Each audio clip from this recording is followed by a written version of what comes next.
ሰላም ጤና ይስጥልን አድማጮቻችን እንደምን ሰምታችኋል? ሰላምታችን ከያላችሁበት ድረሳችሁ ያልን ይህ በየሳምንቱ አርብ ተዘጋጅቶ የሚቀርብላችሁ የሰይፈ ነበልባል የሬዲዮ ፕሮግራም ነው።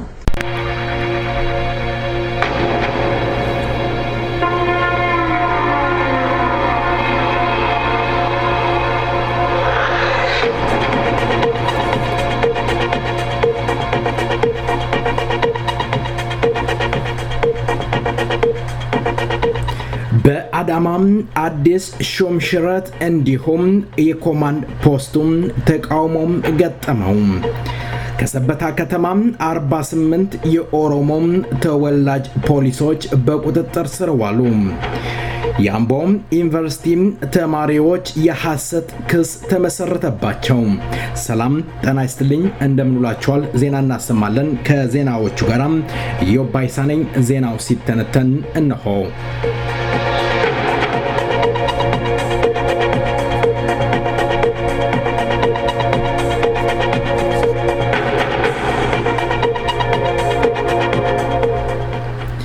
በአምቦ ዩኒቨርሲቲ የአጋዚን ጦር በተማሪዎች ላይ ከፍተኛ ድብደባ እያካሄደ መሆኑ ታወቀ። ተማሪዎቹም ካለፈው ሳምንት ጀምሮ በግፍ የታሰሩ ተማሪዎች ካለምንም ቅድመ ሁኔታ በአስቸኳይ ተፈተው በትምህርት ገበታቸው ላይ እንዲገኙ እየጠየቁ ነበር። የኢትዮጵያ ሕዝብ በጠላትነት የፈረጀው አጋዚን ጦር የዩኒቨርሲቲውን ቅጥር ግቢ ውስጥ ዘልቆ በመግባት በተማሪዎች ላይ ድብደባና አፈና አከናውኗል።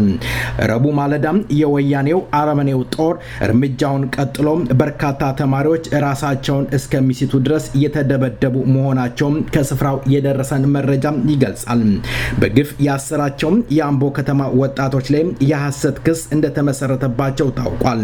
የክሱ ወረቀት የፈጠራ ክስ ለመረዳት እንደተቻለው ተከሳሾቹም የአምቦ የኦፒዶ ጽህፈት ቤት ኃላፊ ያሬድ ተሾመ እንዲሁም የአምቦ ዩኒቨርሲቲ ምክትል ፕሬዝዳንት ዶክተር ምትኩ ቴሶን ለመግደል አሲረዋል። ለግድያው እንዲረዳቸው ቀደም ብለው ወታደራዊ ስልጠና ወስደዋል የሚል ነበር። ወያኔ ላለፉት 26 ዓመታት በፈጠራ ክስ በርካታ ወጣቶችን በወህኒ ቤቶችና በድብቅ ጨለማ እስር ቤት እያሰቃየ እየገደለ እንደነበረ አሁንም እንዳለ ይታወቃል። ወታደራዊ እዙም ኮማንድ ፖስት በአዳማ ተቃውሞ ገጠመው። ባለፈው ሳምንት ከሰኞ እስከ አርብ ኢህአዴግና የከተማው መስተዳደር በአዳማ ከተማ ከኢህአዴግ አባላትና ደጋፊ የከተማ ነዋሪዎች ጋር ስለ ወታደራዊ እዙም ተግባርና ኃላፊነት ስለተደረገው ሹምሽር እንዲሁም የክልልና የከተማውን ልማትና ጸጥታ ሁኔታ በሚመለከት በተደረገው ስብሰባ ላይ ያልተጠበቀ ተቃውሞ ተነስቷል። በዚህ መድረክ የተሳተፉት ኢህአዴግ አባላትና ደጋፊዎች ቢሆኑም የከተማው የኮማንድ ፖስት ኃላፊ ማንነት እንደተገለጸ ብዙዎች የተቃውሞ ድምጻቸውን በጭወት አሰምተዋል። ጥቂት የማይባሉ ደግሞ ስብሰባውን ረግጠው ወጥተዋል።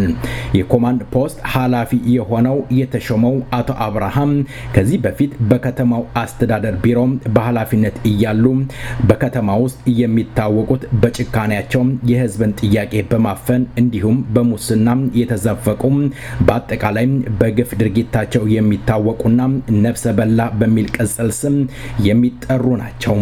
አቶ አብርሃም ለወታደራዊ ጠርነፋ አዛዥ ሆነው መመደባቸው ነዋሪዎችን ለማሰቃየትና አፈናውን ለማጠናከር የታቀደ እንጂ ለተከሰተው የፖለቲካ ቀውስ ሰላማዊና ህጋዊ መፍትሄ ለማምጣት አይደለም ሲሉ ተሰብሳቢዎች ገልጸዋል። ከተማው ወይም የከተማው አስተዳደር ሹምሽርና አዲስ መሾሙ አሁንም እያነጋገረ ኢህአዴግ ከድጡ ወደ ማጡ እየተንደረደረ እንዳለ ይገልጻሉ። ከሰበታ ከተማ 48 የኦሮሞ ተወላጅ ፖሊሶች በወያኔ በኮማንድ ፖስት አስፈጻሚዎች በቁጥጥር ስር ዋሉ። እነዚህም 48 ፖሊሶች በቁጥጥር ስር የዋሉት ከጠላት ጋር ግንኙነት አላቸው፣ ከቄሮዎች ጋር ስራ ሰርተው ስርዓቱን ለመገልበጥ እየሰሩ እየተንቀሳቀሱ ይገኛሉ በሚል መሆኑ ተገልጿል። የወያኔ የጦር አባላት ወይም በጦር ውስጥ መካከል አሁንም አሁንም ልዩነት እየሰፋ እርስ በራሳቸው በጥርጣሬ እየተሻኮቱ እንደሚገኙም ታውቋል። በሌላ በኩል በደቡብ ወሎ የተነሳው የህዝብ አመጽ አሁንም ያልበረደ ሲሆን በቡሬ አካባቢ ከህዝብ ጋር በተፈጠረው ግጭት 2 ሰዎች መገደላቸው ታውቋል። በሀገር ውስጥ አሁንም ሰላም የለም። በተለይም በኦሮሚያ ዙሪያ ሰዎች ይገደላሉ፣ ይታሰራሉ። ዜናው በዚያ በቃ። መልካም ቆይታ ከቀሪው ፕሮግራማችን ጋር። በዚህ ሙዚቃ ወደ ሌላ ፕሮግራሙ እናመራለን።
I'm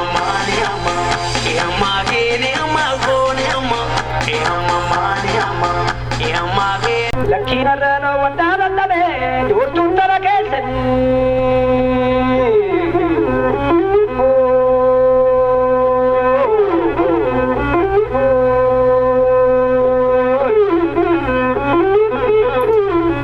ጥቃት የማይወደው መሸነፍ የማይሆንለት የጀግኖች ሀገር አምቦም ዛሬም እንደወትሮው በጠላት ላይ አይበገር ባይነቱን ክንዱን አንስቶ በትናንትናው ዕለት አምቦም በልጆቿም ስትናጥ ውላለች። ጠላትና የአምቦ ሕዝብ ተፋጦም ነበረ።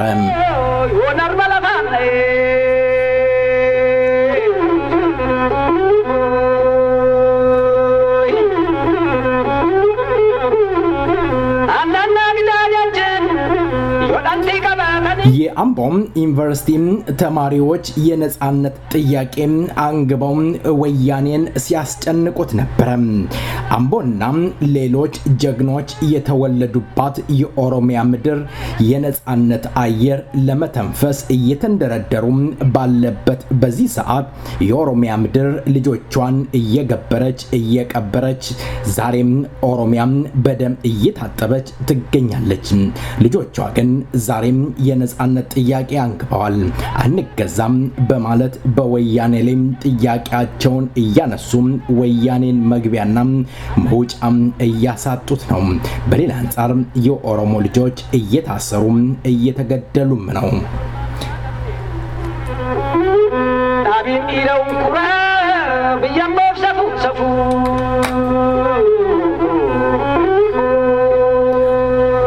ኦሮሚያም ዛሬም እንዴት ውላም እንዴት ከረመች በሚል ዛሬም ከቄሮም ኃላፊ ጋር ውይይት እናደርጋለን። ዜማውን አየር ላይ አውልና እመለሳለሁ። አምቦም ጋፈ ገልገላ ለፍቱ ገረገላ። መልካም ቆይታ።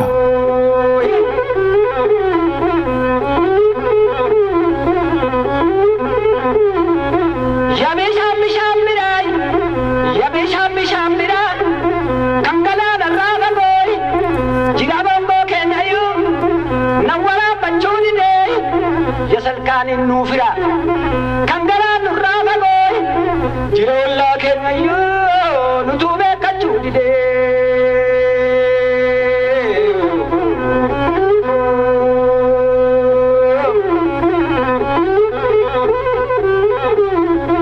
daraja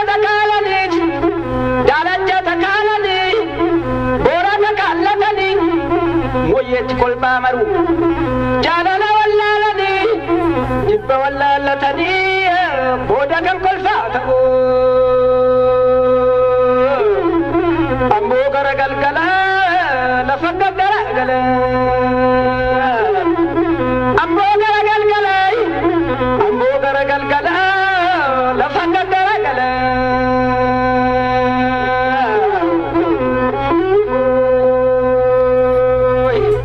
ዲያስፖራም እየተባላም ዛሬም ባለበት ሰዓት የኦሮሞ ልጆች በአገር ቤት ከወያኔ ጋራም ጉሮሮ ለጉሮሮም እየተናነቁ እየወደቁ እየገደሉ ይገኛሉ። አሞራ በሰማይ ስጋው መሬት ዛሬ የሆነባቸው ዲያስፖራዎች ዛሬም እንደ ወትሮም ሲባሉ ሲቦጫጨቁ እያየን እንገኛለን። ሰላም ጤና ይስጥልኝ። የተከበረ ሰላምታዬ በአየር ላይ እየድረስ የተከበራችሁ የሰይፈ ነበልባል ራዲዮ አድማጮች ዛሬ ከቄሮ ኃላፊ ጋራ ባለው በአገር ቤት እንቅስቃሴ ላይ እንወያያለን። መልካም ቆይታ። ጤና ይስጥልኝ። እስኪ ስምህን አስተዋውቅልኝ። ከፉነ ነጋሪቱ እግዚአብሔር ይመስገን። ስምህም አልበል ለአድማጮች ግልጽ ለማድረግ የሥራ ድርሻህን ኃላፊነትህ ምንድን ነው በቄሮ ውስጥ? እኔ ካንኮ ሴና ድጋ ዘጠማ ጋዮ ባደሱ እንተይኒ እትጋ ፈተማ ቄሮ ለሱማ ኦሮሞቲ መልካም ሴና ዱጋ በተደጋጋሚ ከሰይፈ ነበልባል ራዲዮ ጋራ ከዚህ በፊትም ላለፉት 4-3 አመቶች ስላለው ጉዳይ እየቀረብክ ስትገልጽ ነበር ለህዝብ። መልካም ሴና ዱጋ፣ እስኪ በአሁኑ ወቅት በኦሮሚያ ውስጥ ያለው እንቅስቃሴ ምን ይመስላል? ትናንትናም በአምቦ እና እንዲሁም በተለያየ አካባቢዎች የነጻነት ጥያቄ ያነገቡ የኦሮሞ ልጆች እንደ አዲስ ጥያቄያቸውን እያቀረቡ ይገኛል። እስኪ ይሄንን እውነት ነው ምን ትለናለህ?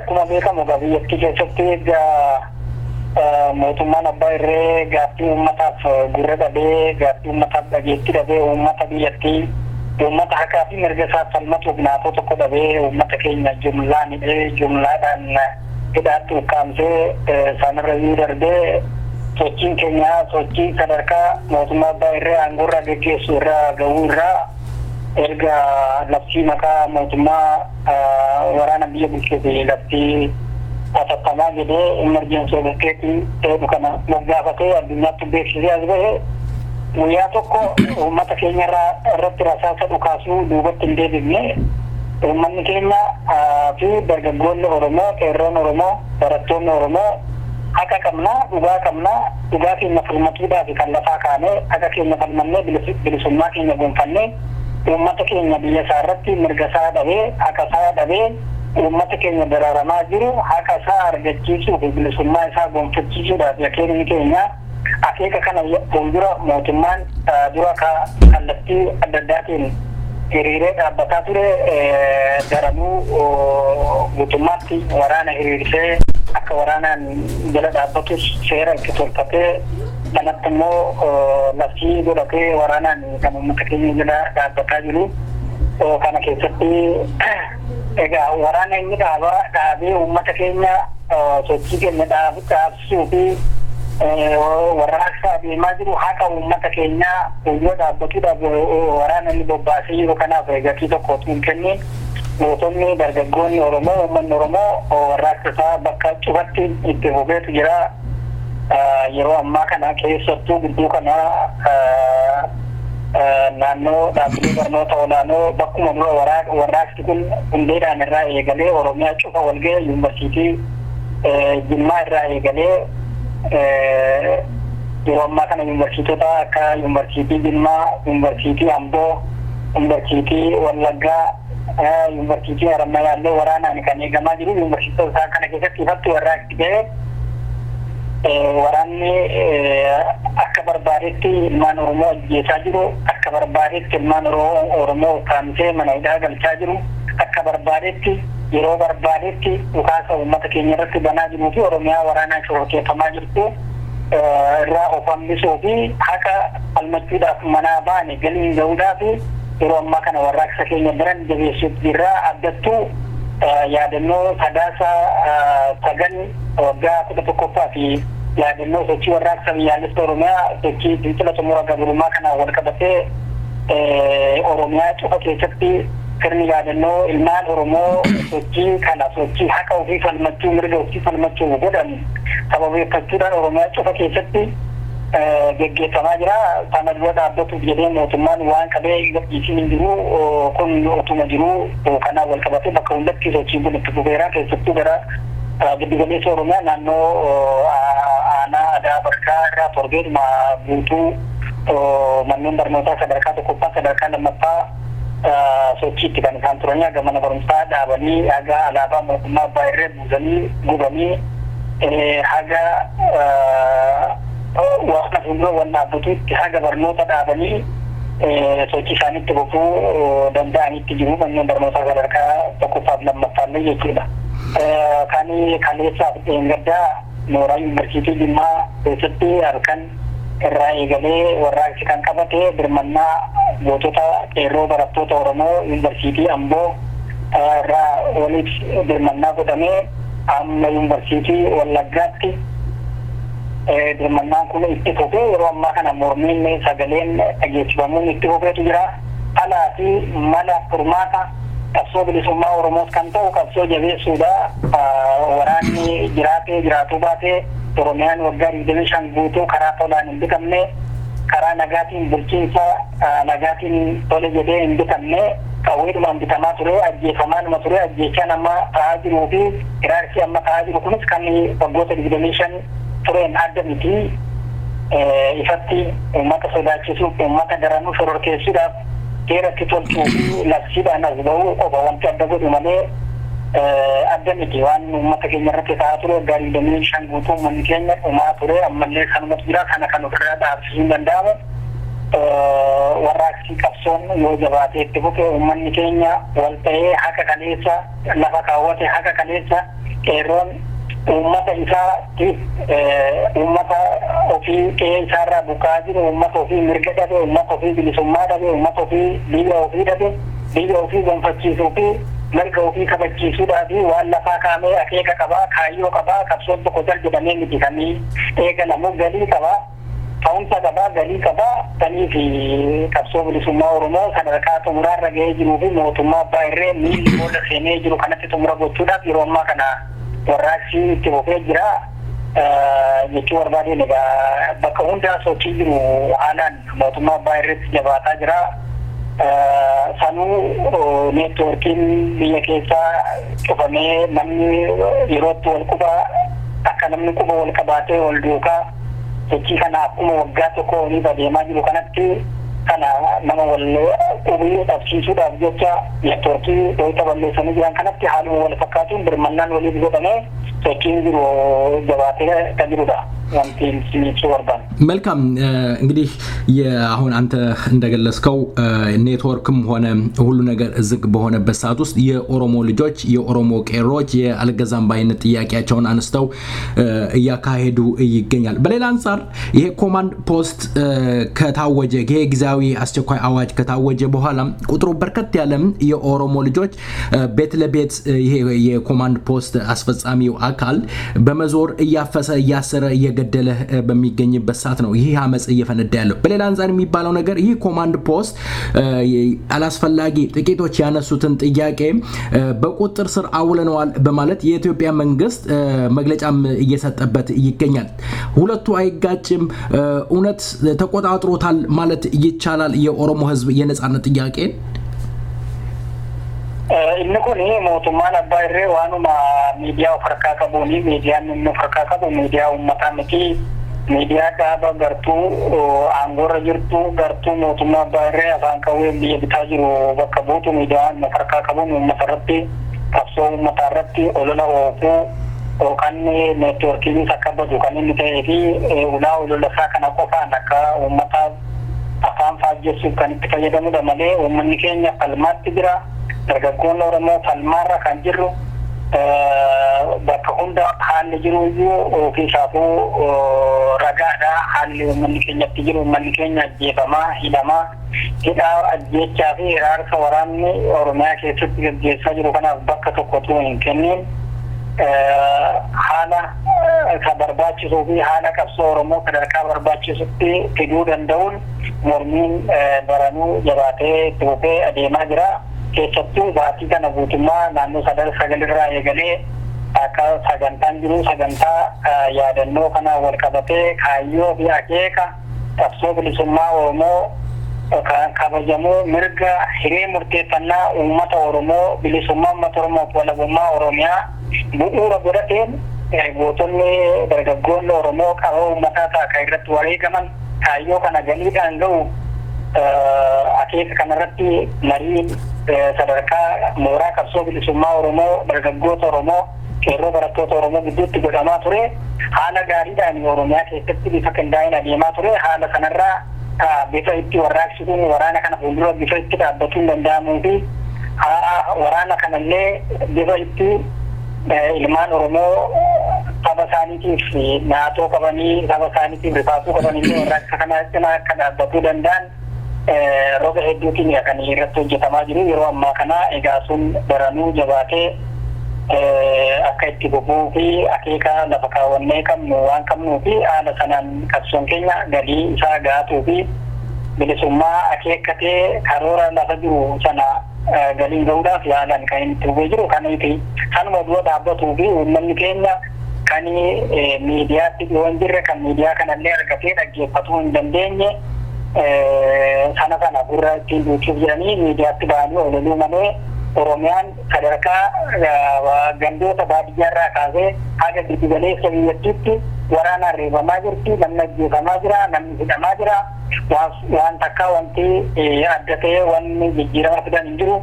Nama jumlaadhaan hidhanii mooraa waraanaatti guuranii ilmaan Oromoo qe'ee isaaniitti ajjeesanii dadhabnaa kaan mana hidhaatti guuranii dararaarra kan jiranii. Sana jechuun tasgabbii biyyattii fiduu miti dargiin cutuma kana godhuuti kan inni kufee waraanatti utuma abdatee waraana guddaa Afrikaa qabu kan dargii seenaa dhuma isaarraa akka Afrikaatti sadarkaa waraanaatiin kan sadarkaa qabu mootummaan dargiis akkasumas maqaa qayyii shibbirii jedhuun dargaggoota biyyattii dargaggoota Oromoo uummata Oromoo sabboontota Oromoo akkaataa kanatti hidhee ajjeesaa dararaa utuma jiruuti gaafa guyyaan isaa inni xumuraa gahu utuma nan jira jedhee miidiyaarraa dubbatu galagaluu isaati kan inni mul'atu. Ammas kun maal agarsiisanuma amala sanatu mul'ataa jira malee waan gaaffisa kamtu uummataaf deebii argatee uummata miile kumoota kudhanootaan kan lakkaa'amantu uummanni lubbuun isaatti darbe kaayyoo kanarratti uummanni haqasaa gaafate uummanni yakkan goone karaa nagaatiin mirga isaa uummata falmataa jiru mirga isaa kamtu kabajameetu uummanni tasgabbaa'ee tasgabbii buufne irraa kan jedhamu kuni inni kun ofis goolomsuu uummatas goolomsuu addunyaas goolomsuu fi yaalii godhuudha.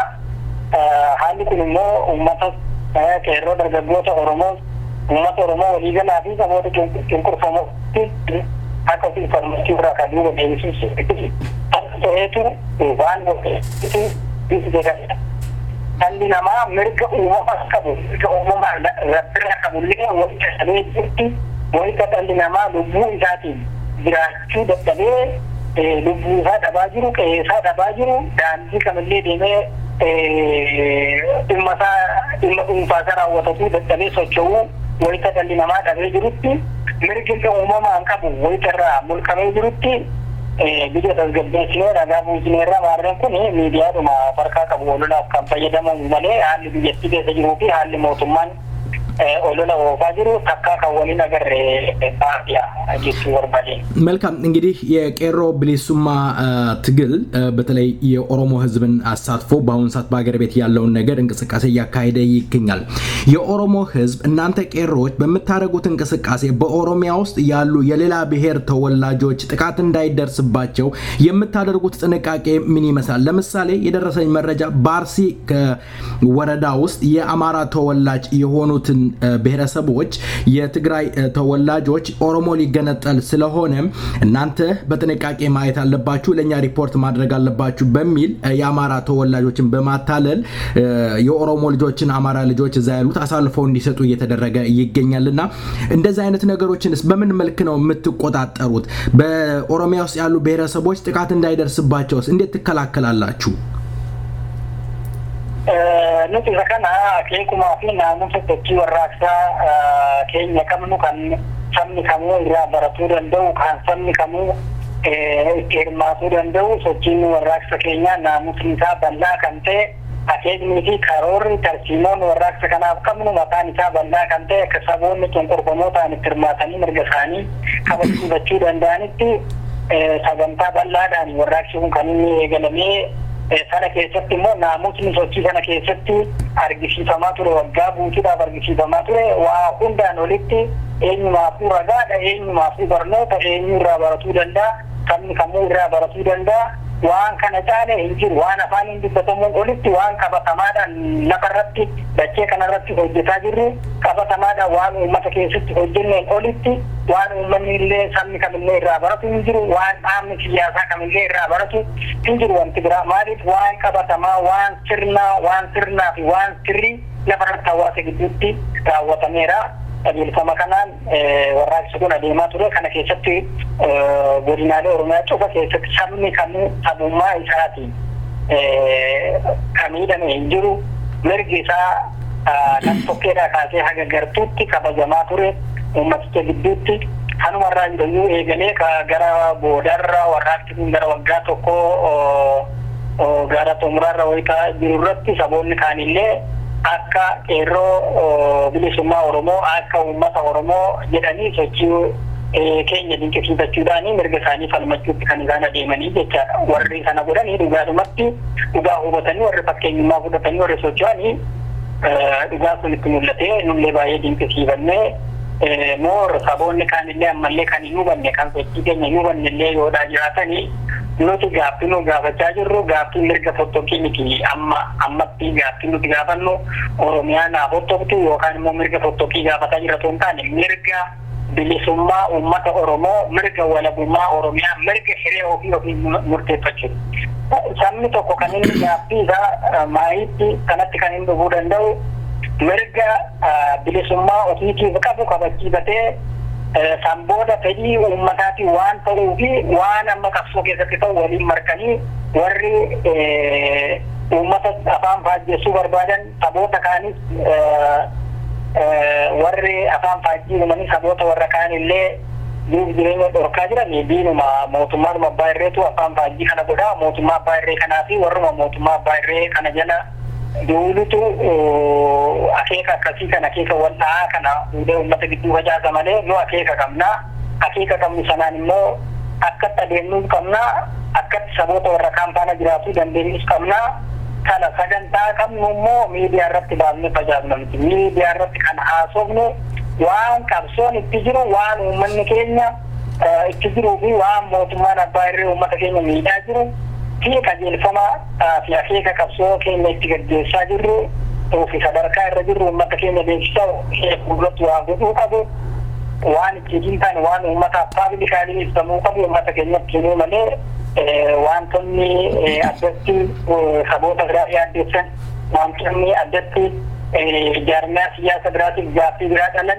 hin jiru sagantaa akkasii sagantaa akeeka akkasii qabuu hin qabnu nuti inni kun eenyumaafuu ifaadha sochii qabata moor waan jennu kana oduu waan lafarratti qabatamaa hojjetamaa jiru waan Oromiyaa keessi waan uummanni Oromoo keessi jiru waan uummanni Oromoo godhaa jiru waggaa guutuu sochii godhame kana keessatti uummanni Oromoo haqa isaa mirga hiree murteeffannaa isaa kabachiifachuudhaaf jedhee kumaara kamaan lubbuu isaa itti kaffalee lubbuu bakka bu'uu hin dandeenye lubbuu isaatti kaffalee kumaatama meeqaan kan mana hidhaatti dararamaa jiru Oromoon waa biraatiin miti kanaaf mirga isaa kabachiifachuudhaafi kanarraa immoo kaan illee baratuu qabu akkuma walitti tuquu yaallee kaan illee baratuu qabu sadarkaan jaarmiyaatti sadarkaa hawaasaatti sadarkaa mormootaa fi sadarkaa namoota dhuunfaatti illee kanarraa barnoota guddaa baratuu irraa eegama yoo dhugumaa dhaloota jaarraa 21ffaa keessa jiru yoo ta'e yoo sanan taane garuu kuma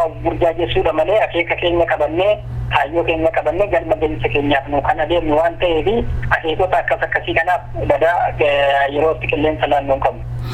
መልካም እንግዲህ ሴና ዱጋ የቄሮ ኃላፊ ነህ ብዙ ነገር ታውቃለህ የኦሮሞ ነጻነት ግንባር እናንተን እንደወለደ ከኦነግ ወይም ከኦሮሞ ነጻነት ግንባር ጋር አብራችሁ እንደምትሰሩ ተቀናጅታችሁ እንደምትንቀሳቀሱ የኦሮሞ ነጻነት ግንባር ሊቀመንበር አቶ ዳውድ ኢብሳ ለሰይፈ ነበልባል ራዲዮ ጋዜጣዊ መግለጫ በሰጡበት ሰዓት ገልጸዋል የአንዳንድ ኦሮሞዎች ሲገልጹ የምንሰማው ነገር አለ ሁለቱ ተቀናጅተው የሚሰሩ ከሆነ የኦሮሞ ነጻነት ግንባር ወታደር ለምን ህዝቡን ካደጋ መከላከል አልቻለም ለምን ገብቶ አንድ ግንባር መታከል እንኳን መቆጣጠር አልቻለም ቄሮች የኦሮሞ ልጆች ሲገደሉ የኦሮሞ ነጻነት ግንባር መሳሪያውን ተንተርሶተኛ የሚለው አሉ ምን ትለኛለህ በዚህ ላይ አብራችሁ የምትሰሩ ከሆነ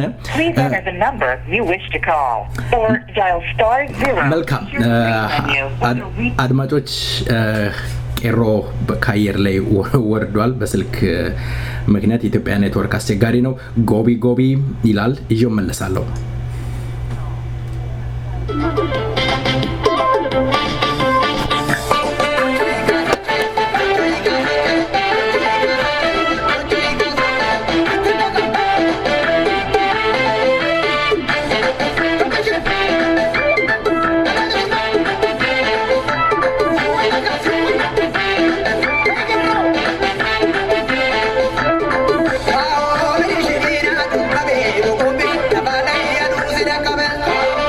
Shut up.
የተከበራችሁ አድማጮች ኔትወርክ በጣም አስቸጋሪ ነበረ። ቄሮ በድጋሚ በስልክ መስመራችን ላይ ይገኛል። ወጣት ሴና ዱጋ ተቋርጠህ ነበረ። ጥያቄን ከሰማኸው ከመቀጠል ትችላለህ። ኦኬ እኔ ጋቲ ወራና ከና ጋቲ ወቦን ኢትሳ ኦኬ መሳጅ ኮሚኒኬሽን በረማዲ ኢትሳ Aku wanti ubanne beeku qabnu fi wanti namni kamuu irraa hubatuun irra jiraatu dhugaatti uummata ofii waraananii bilisomsuu uummata ofii dhiigaa jiru keessa dhaabbatanii mirga uummata ofii kabachiisuudhaa fi eenyumaan olitti lubbuu deebitee bakka bu'uu hin dandeenye uummata ofii kadhilee falmaa jiru waraana adda bilisummaa oromoo hundaa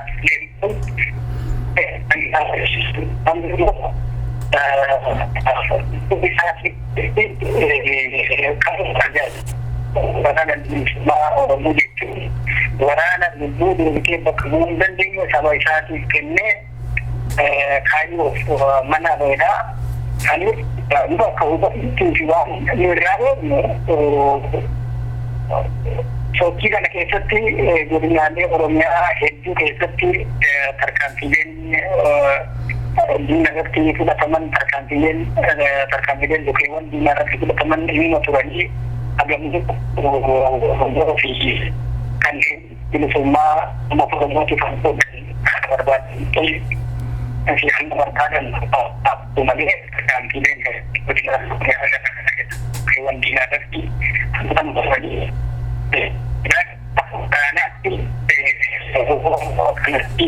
hali menjadi hal dengan seorang kes kemudian dikenal umum ini hal yang jatuh dikanyakan ini warana bagi makro ini benar itu akan terjadi tanah hal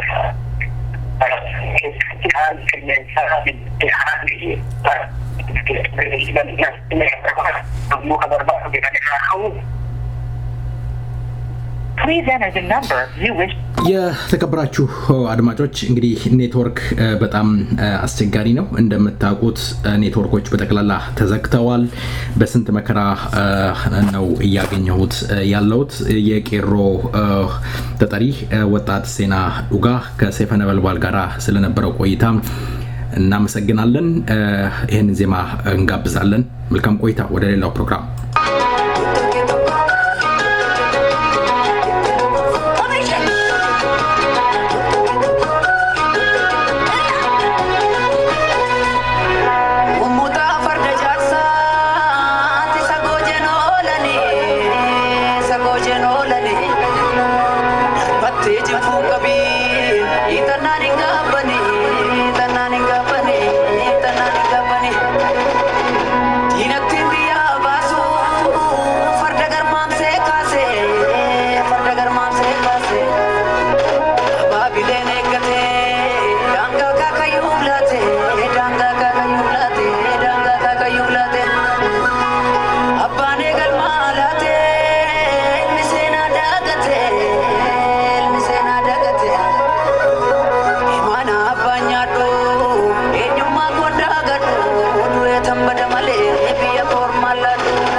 የቀድሞው የቄሮ ተጠሪ የሆነው በስደት ባለበት ሰዓት የደረሰበት ችግር አለ።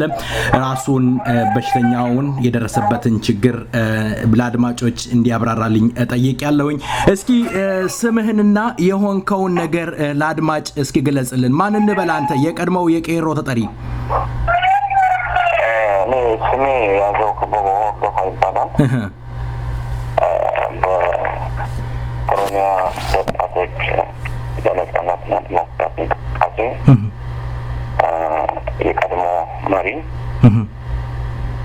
እንዲሁም ደግሞ በተለያዩ ጊዜያት የተለያዩ ፖዚሽኖች ላይ የሰራው በአርሲ ዩኒቨርሲቲ ደግሞ መምህር ነበርኩ። እንግዲህ ስንሰማ አደጋ እንደደረሰብህ ሰምተን ደንግጠን ነው እየደወልንልህ ያለው። ብዙ አድማጮች ወደኛ ዝግጅት ክፍል እየደወሉ ነውና ምን ገጠመህ? ምን ሆንክ? ምን ችግር ደረሰብህ? እንግዲህ በስደት ካሮ ከገባ በኋላ ያሉት የኦሮሞ ማህበረሰብ ካለው ሁኔታ ጋር እንደኔ የተሰገኙት ናቸው እና በብዛት እዚህም የኦሮሞ ኮሚኒቲ ማህበረሰብ ሰብሳቢ አድርጎ መረጤም በዛ ምክንያት አንዳንድ ኦሮሞዎች የሚጠቅሙ ነገሮችን ከተማ ላይ እንቅስቃሴ አደርጋለሁ። ትንሽ ድምጽህን ከፍ ታደርግልን። ጥራት የለውም። አድማጮች በደንብ እንዲሰሙት ስለምንፈልግ ነው። ምንድነው የሆንከው? እዚህ በስደት ካይሮ ከገባሁ በኋላ እንደኔ የተሰደው እዚህ ከተማ የሚኖሩ የኦሮሞ ማህበረሰብ አለ። ለዚህ ማህበረሰብ እንግዲህ እዚህ እነሱ እንደደረስኩ የኦሮሞ ኮሚኒቲ ሰብሳቢ አድርገው ስለመረጡኝ አንዳንድ ግዴታዎችን እየተወጣሁ ነበርና ትላማታም በተመሳሳይ ሁኔታ ትምህርት ቤት ከፍተን ሌሎች መሰሎች ጋር እዛ ትምህርት ቤት አስተምሬ ስመለስ መንገድ ላይ ጠብቀው መርዞብኝ። እነማን ናቸው? በትክክል ማን እንደሆኑ አላየኋቸውም። እውነት ለመናገር ምንድን ነው መርዞ የተወጋኸው? ሐኪሙ አምሮን ሰምቲንግ እንደዛ ነው ያለኝ። በትክክልም አላውቅም እኔ ያኔም ምን ሰዓት ነው 9 ሰዓት ቆይታ በኋላ ነው ኮንሽስ የሆንኩት። ከዛ በፊት አላውቅም ነበረ።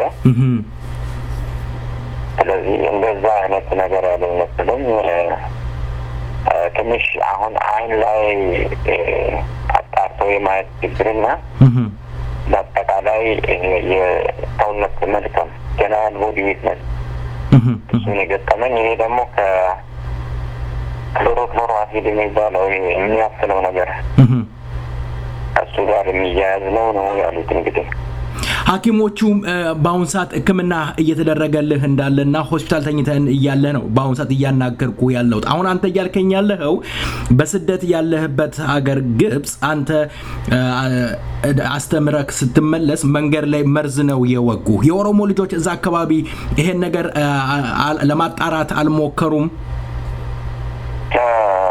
በእውነት አስቸጋሪ ነው። አሁን የኢትዮጵያ መንግስትም ያለውበትን ያውቃል፣ አድራሻውን ያውቃል፣ ምን እንደምሰራ ያውቃል።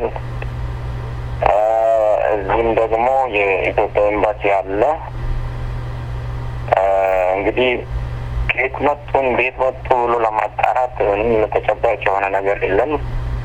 እስካሁንም እየሄዱበት ነው። ምናልባት እንግዲህ የሚያገኘው ከሆነ እናገኛቸው ከሆነ አንተ ለኦሮሞ ህዝብ የምታስተላልፈው መልእክት ምንድነው? ምክንያቱም ህይወትህን መስዋዕትነት እየከፈልክ ያለኸው ለዚህ ህዝብ ለነጻነት ለክብር ነውና የምትለው ነገር አለ? ምክንያቱም ባልጋሌ ነው ያለኸው በአሁን ሰዓት ህክምና ያስፈልግሃል። እንዲደርሱልህ የምታደርገው ጥሪ አለ? በእውነት አሁንም ከዚህም ከዛም የኦሮሞ ህዝብ እየደወለ ያበረታታኝ ነው። ማድረግ ያለባቸውንም ነገር እያደረጉ ነው። እኔ ለኦሮሞ ማስተላልፈው አንድ የኦሮምኛ አባባል አለ። ቀብሳንን ኩፋ ቀብሶን ትኩፋ። ዋው! አሁንም ይቀጥላል። ያችን ነጻነት የምትባለውን ነገር እስከምናይ ድረስ የወደቀ ይወድቃል፣ ያለው ይቀጥላል።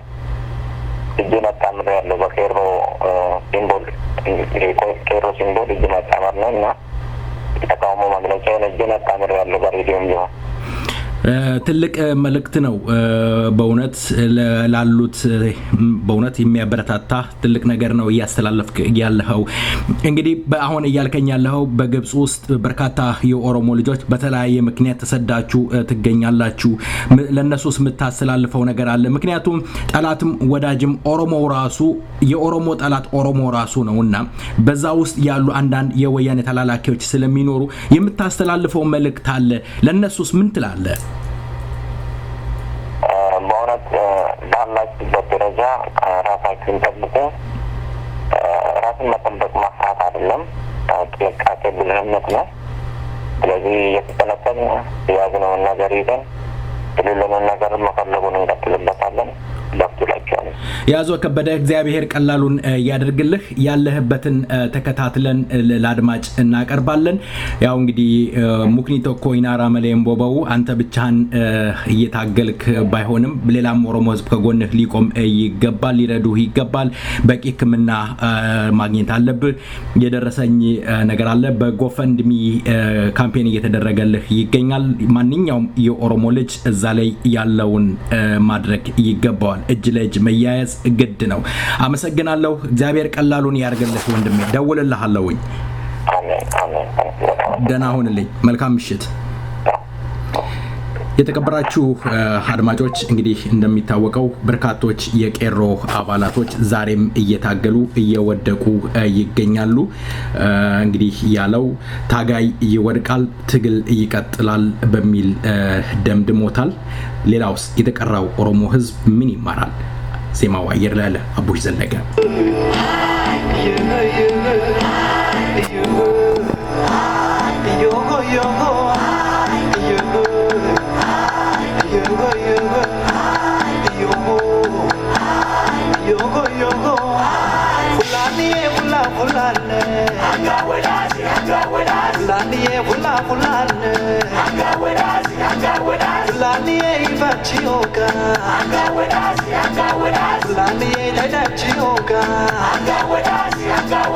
Lani Fulani goche gochaba Fulani sale gashoka Fulani sobachi hoka Fulani nashi hoka Fulani situ fada Fulani jabachi ase Fulani hidachi ase Fulani bula bulane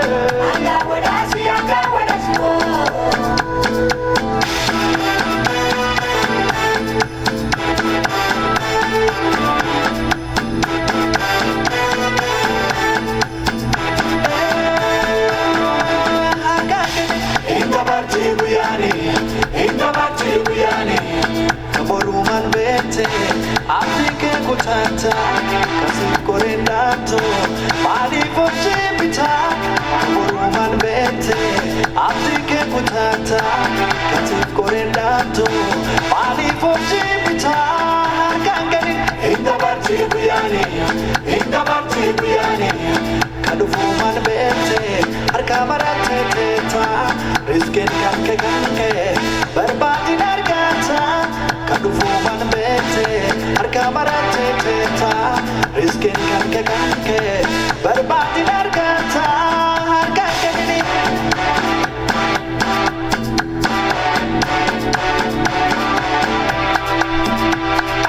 Orma kanke jabsini Wafedani ajadani Obsani Obsani kalomani Obsani kalomani Orma kanke jabsini Gammachun ke magatini Barafi fugugo Kati jadani tabarsani Barafi fugugo Kati jadani tabarsani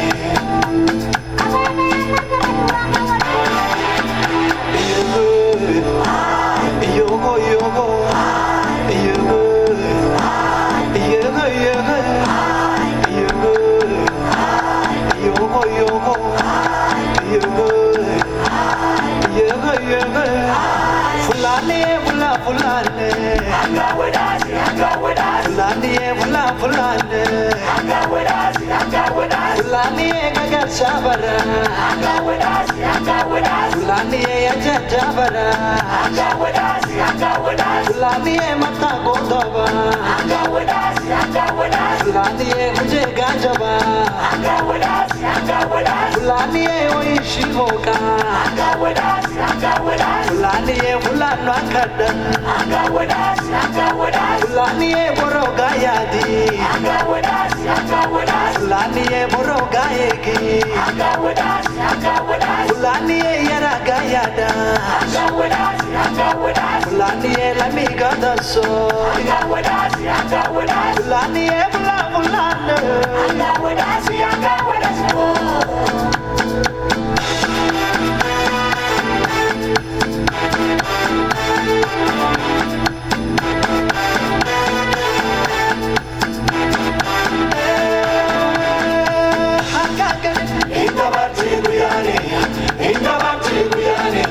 Bukan biar obe sile pinagato wanam to yadi borwata ubetu bukan biar obe sile pinagato wanam to yadi borwata ubetu harga gani indabati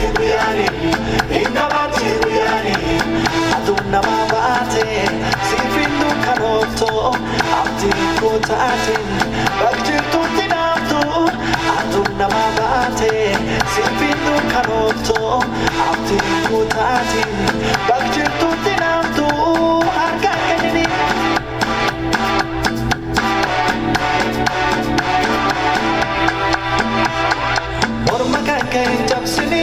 Wan fedani ajadani Obsani kalomani Obsani kalomani Morma kan kain jabsini Gammachun ke magatini Barafi fugugo Kati jadani dabarsani Barafi fugugo Kati jadani dabarsani Barafi fugugo dabarsanii baraafi fufu.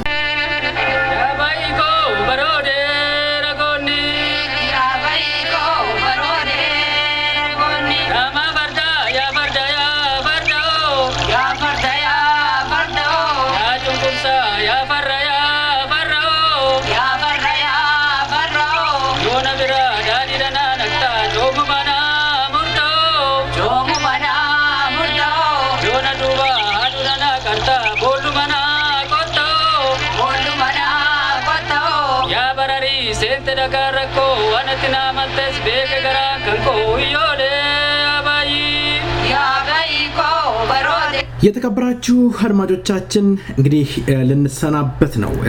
ሰዓት ገደበን። እስካሁን ድረስ አብረናችሁ ስናስተናግዳችሁ የነበርነው እኔ ኢዮብ ባይሳ በፕሮግራም በመምራት በሪ አለሙ፣ ቴክኒሻናችን አስፋው ገመቹ አብረናችሁ ነበርን። የምንሰናበት ነው በዚሁ በተወዳጇ ድምፃዊ እልፍነሽ ቀኖና ፓይለት ደጀኔ ወልተጂ በሚያቀነቅኑት ዜማ እንሰናበታለን። ደጀኔ ወልተጂ ወይም ፓይለት ደጀኔ ወልተጂ እግዚአብሔር አፈሩን ያቀልልህ እንላለን። እንደወጣ የአሰብ ምድር የበላው ወጣት ነው። እንዴት እንደሞተ ወደፊት አጥንተን እናቀርባለን። ለማንኛውም እስካሁን ድረስ አብረናችሁ ነበርን። እስከ ሳምንት፣ መልካም ሳምንት፣ ቸር ወሬ ያሰማን። ዜማው አየር ላይ አለ።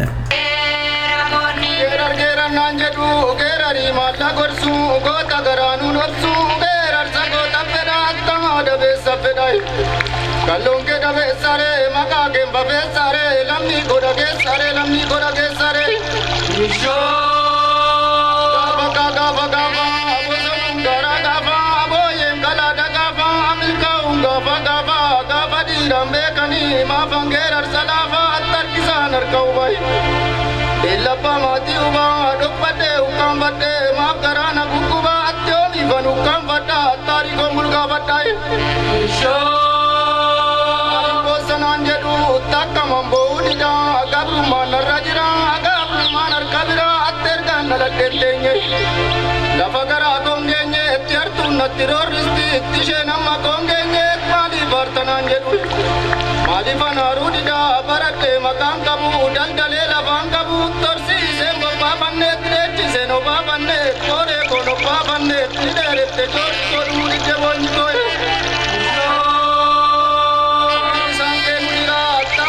Jimmy Girat, Tapa Managa, Talaga, Gola Girat, Kuno, Dual Gitat, Malin Kenya Yafrai. Obazani Timale, Gandazani Tinale, Kalenya Sani Pune, Namazani Pune, Dangazani Japsine. Akazani Japsine, Eton, Tidulani, Tidaton, Gurani, Tenu, Manumalani, Yanu Babatani, Milda Kenya Tojabe. Kuto Gatijabe, Kanatona Kanisa, Tari.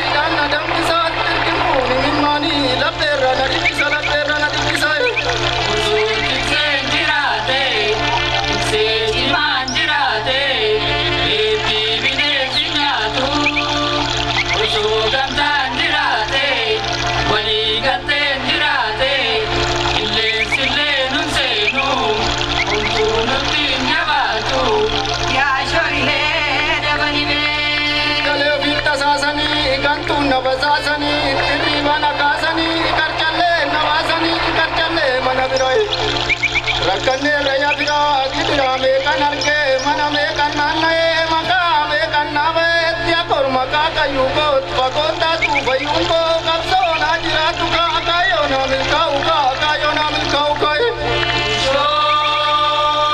Goren Kobora Miti, Gora Banjora Miti, Goren Kobora Jala, Ame, Kalve Patala.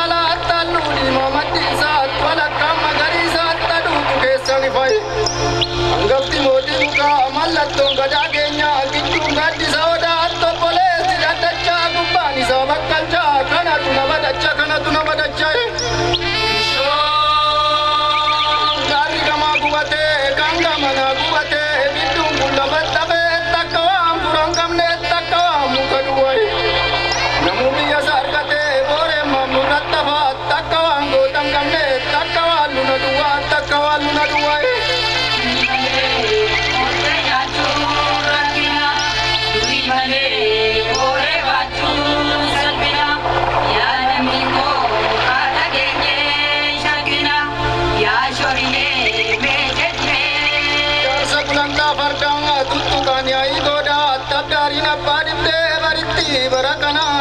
na tage baddu tiki mata na dibde ina to kanna kabe kara konna dattabe yadula barira ko tiki pata mi tata gurguddu mambule bore namarra ture nuppu patoli takai bore kondur sujade sado kondur sujade kana bambari zokke vira ko mari dokse kolol ya bora tamma jete batutti tanonji sugaran ko tamma gumam batutti tamma dugam batutti guman kam tadre guman kan tadre biru guman ele mokintu kana poma mitikku guman kam baro tumsa guman magar sabari kanar santa mari kaware gamam mari te gaina bajade kae tanjala jade chale chala phame kam pure nappa koti bi appa gobra phame ufta ko biluna fe dabe dule sundare dake buke sungabe mukae mukabule mukana sabule buke nanya chabule boe mara chabule bala chisi chagote daga borati gote mo batar sate sote kachade kita tolje tolje man kamse kayo goge chanopse kayo goge chanopse adale ko itugarake sinagau bakariake milako ya milako ma badem te sigama baraba son chivita jilba jale dabale ata ko ya bujuru so bujuru ma ko bate sigama kae nadazi diva purum pudi dabale ganna mo kansi kae bona ongen sigae mala pa konjita gabruma sirajra santu kanan sigae sho dinna je chatil bulu kuda namarsa taje chawalila matwal chala namarsa tut milke sagada ke sayu kanarsa tananya tuyarsa wayane warra varsa namutu nirordisu kanke mo gudisani taje chat kade motre ben samata ke ti mafira bukisani tiche kala banana bi javamasi